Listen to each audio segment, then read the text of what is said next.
Hi there, my name's George. I was a student last year on the course.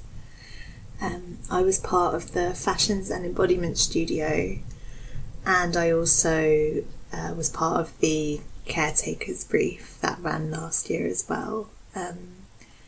So in your position this time last year, we may have already met at some point. So hello again if that's the case, but I wanted to take this opportunity again to introduce myself, and Sarah and Catherine have asked me to explain a little bit about the work that I did whilst I was at Goldsmiths, and how and maybe rethink how that has translated since I graduated in January. I hope you don't mind that this has been pre-recorded. I thought it might be easier for me to communicate my work this way. Because of everything being done over Skype and stuff, it feels quite unnatural for me to talk about my work in this way, so bear with me. And we can have a conversation afterwards. I just thought that this pre-recording might make things a little bit easier and clearer.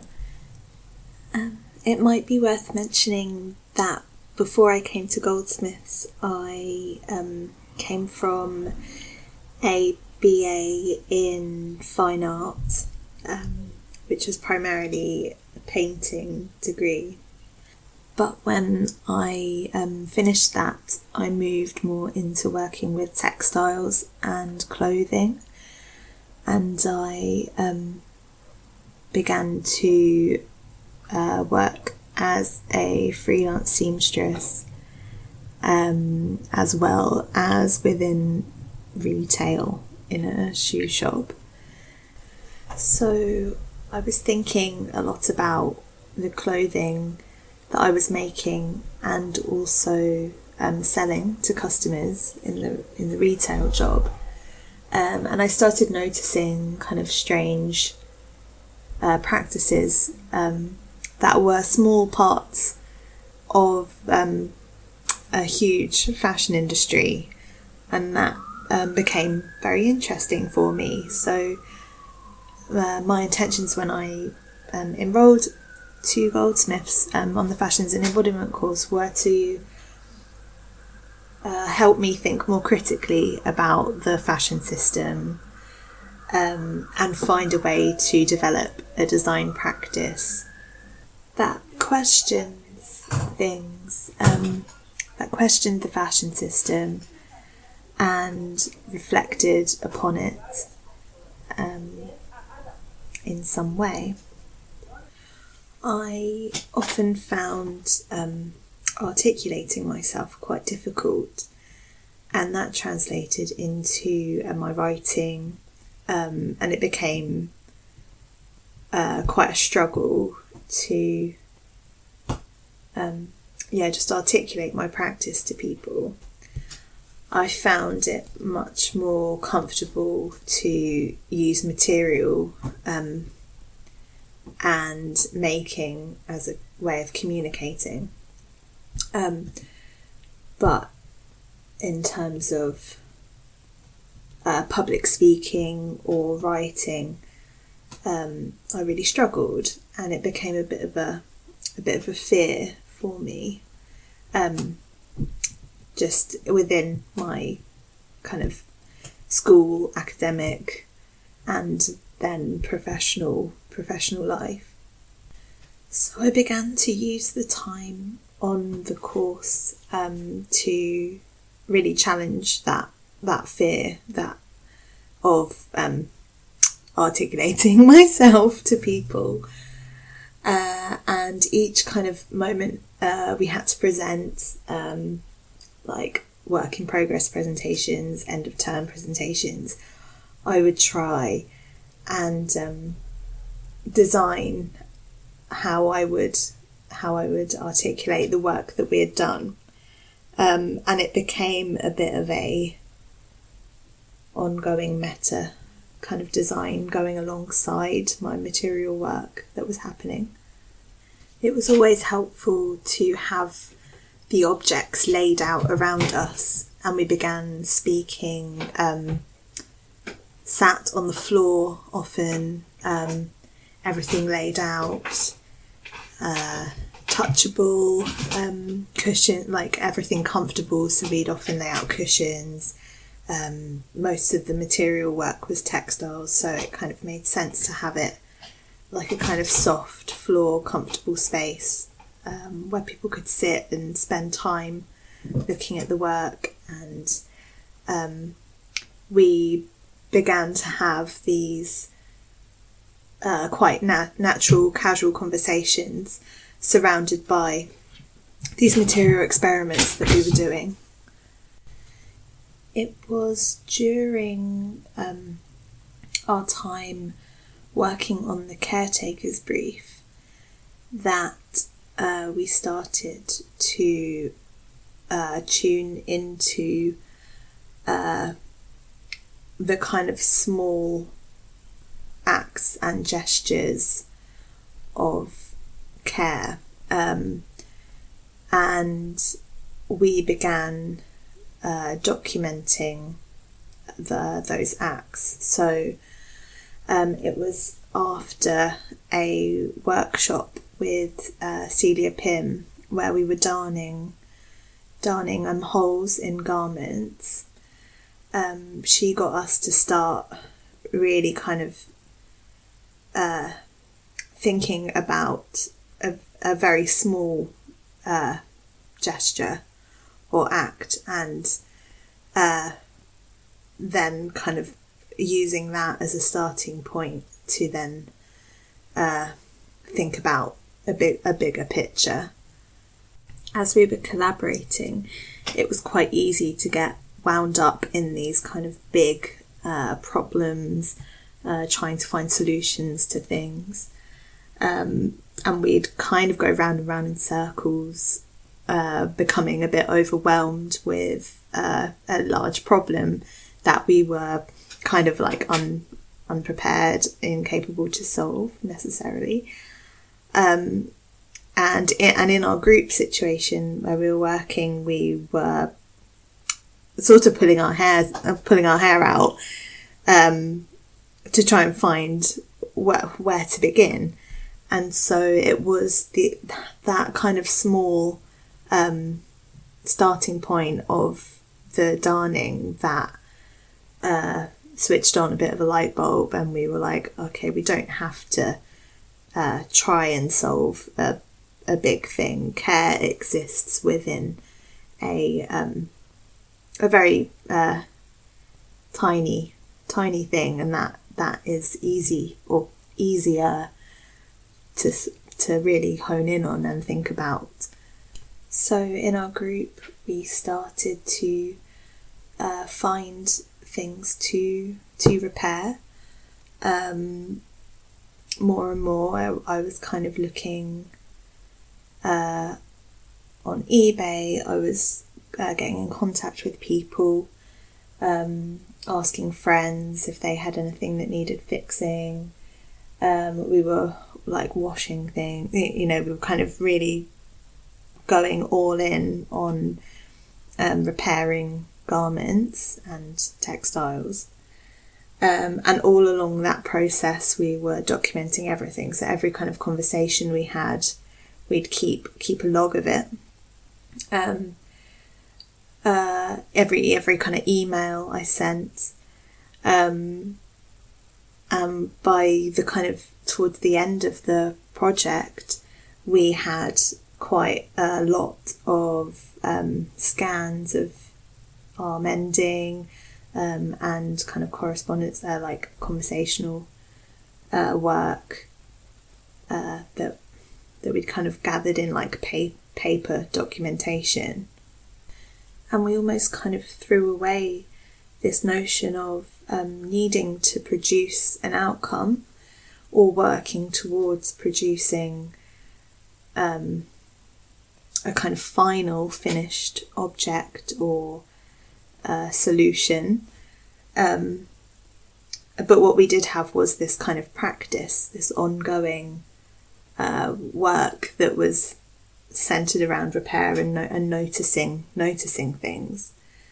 So what we did was we decided to kind of bring it all together, bring all the kind of paper and work all from our individual kind of separate things and the stuff that we'd done together, and we decided that it would make sense to kind of make a publication as our kind of assessment.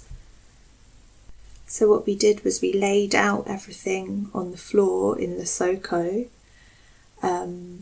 almost like a big kind of patchwork quilt, and we were moving the pages around, we were reforming things, almost like a mind map, kind of laying everything out in front of us, putting things into categories, piecing the puzzle together, or stitching things together.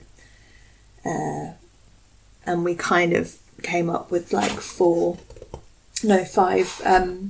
five categories of care that we put these images into. One was just methods. The second was the small acts, and then noticing neglect, the exchanges, and what was left in disrepair at this point in time. So kind of using what we had done, bringing it together under these 5 themes. By placing sort of images and text alongside each other, we started building a bit of a narrative around our practices and the kind of repair and care work that we've been doing. It was quite interesting to kind of see these narratives form. We were putting threads from separate events, different things, different parts of the courses. We started drawing these threads together, and the kind of things became clearer for us, if that makes kind of sense. And the way we started to think sort of changed. We began using sort of metaphors in quite an interesting way. So, for example, using the kintsugi Japanese pottery repair technique, where they put gold into the cracks and breaks of a piece of pottery, so you get a kind of gold break. We were using that we were using gold as our binding. We were overlaying gold thread on each page to kind of tie things together and use that ethos to kind of underpin what we were trying to communicate within our publication. And we chose to title it a repair manual.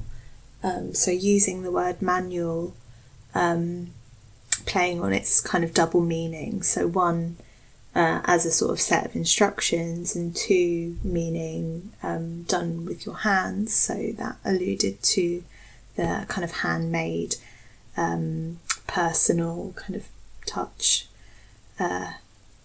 making side of what we were doing.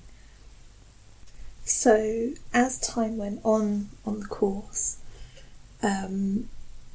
we kind of continued to tune or kind of reflect on our support structures, how we were working. It was kind of an ongoing process of doing something, reflecting on it, doing something again. Like this iteration and documentation was continuous during that time. and I was always working with one particular person, my friend Go, who we had been collaborating with from the very beginning, not particularly consciously, just we enjoyed each other's company and we worked very well together. And when it came round to the point where we had to do our final projects and working out what to do, we had to make a choice whether we were going to continue to collaborate or go our separate ways and do our own projects that we'd maybe originally intended to do. And what we did was we decided to continue working together because it was working so well. There was a particular text that Catherine and Ruby suggested to us that we read, because what it did was centre friendship, or make friendship as a practice. So it put the support in the centre of the work.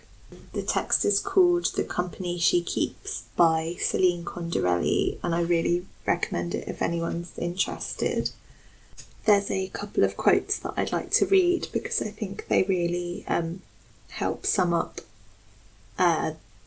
the work that me and Go were trying to do in our final project, and I found them really helpful. So the first one is, "This book addresses the practice of friendship as a specific entry in relation to the larger question of how we live and work together towards change as a way of acting in the world. Being a friend entails a commitment, a decision, and encompasses the implied positioning that any cultural activity requires. In this context, friendship is perhaps at its most evident in relation to a labour process in how we work together." So from that, I think me and Go kind of started to think of our friendship as a kind of something that perpetuated our work and made things easier, made things enjoyable and worth doing. We started kind of seeing our practice as the time that we spent together, so having lunch, any kind of casual conversation, it was always a bit of an opportunity to have ideas and do some sewing or kind of just come together and talk and learn. The second quote, "I find my position by collecting and navigating through material, and I try to make work that speaks in the same way, that works by articulating a complexity of material explicitly in both form and content. Perhaps this is a way of working that creates close ties and connections between things, people, and myself, and more often than not, this feels like a friendship of sorts.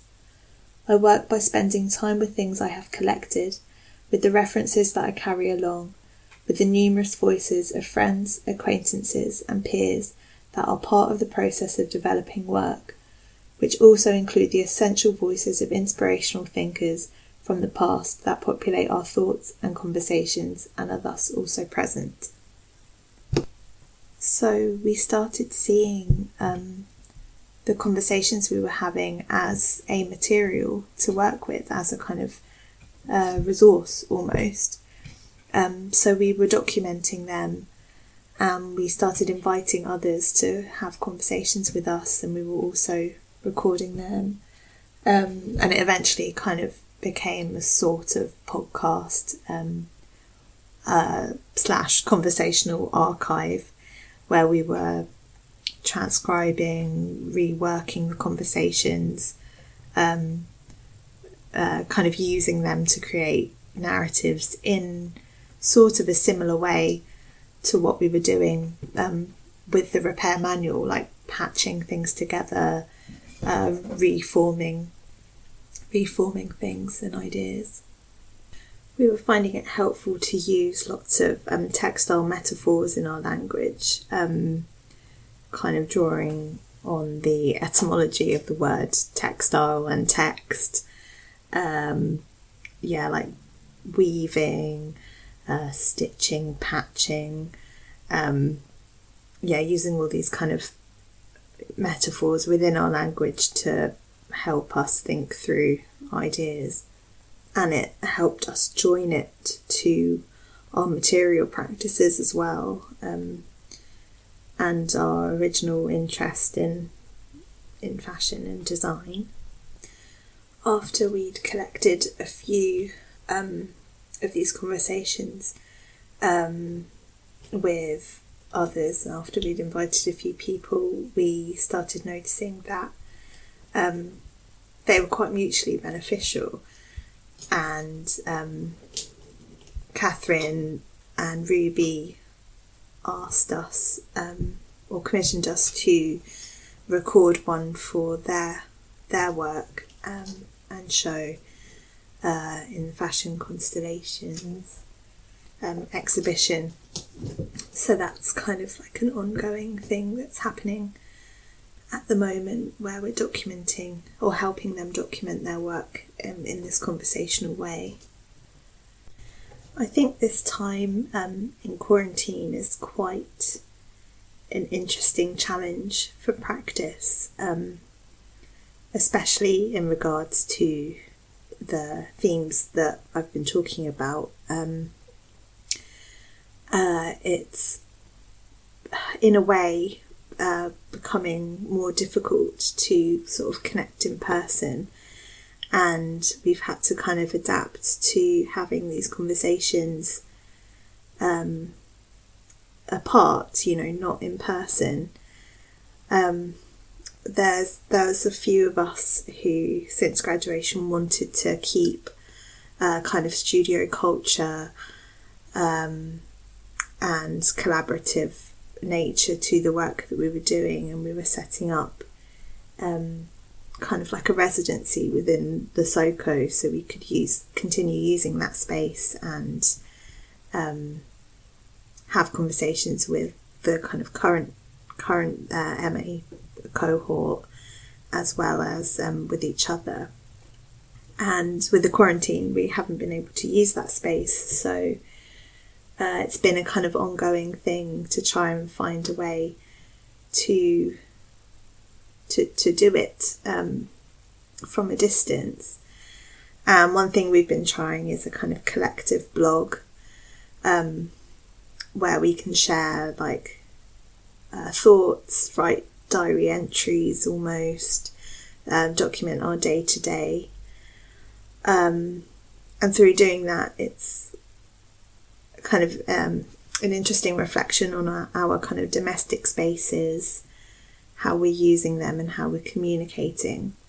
But I think it's worth saying that all these projects are continuous, and none have really provided any kind of solutions, just this is a kind of practice tools that I'm using and developing, or we're using and developing together. And so it's an interesting kind of moment in quarantine to reflect on them. I'll put together a kind of set of links and stuff, so if anybody is interested, you can kind of look at the kind of archive, or listen to some of the conversations we had, read some of the blog, whatever you kind of fancy, but I'll make all of that available. But I'm sort of conscious that I'm kind of going on a bit, so let's open. I'll be here if you have any questions, or if anybody wants more of a chat. I'm really looking forward to kind of seeing how you guys respond to the brief, and I'm really excited to be part of it. It's going to be really nice getting to know you all and finding out about your work, so thank you for listening to me, and exciting.